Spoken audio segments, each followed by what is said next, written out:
Pagkataon na nasaktan na bigo, mukhang delikado na naman ako. Bakit ba kinikilig na naman ako? Pero ngayon ay parang kakaiba.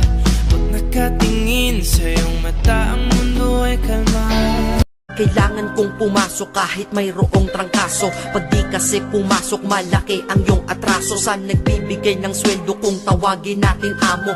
Kailangan doble kayod para amo ay maamo. Sa sobra mong trabaho, parang ang sama-sama mo. Sa iyong anak na di mo na laging maasikaso. Kailangan yung buksan ang isipan na sarado. Sa buhay minsan talo at hindi laging panalo. Wala kang aasahan, walang mamamalato. Pag di ka nagtrabaho,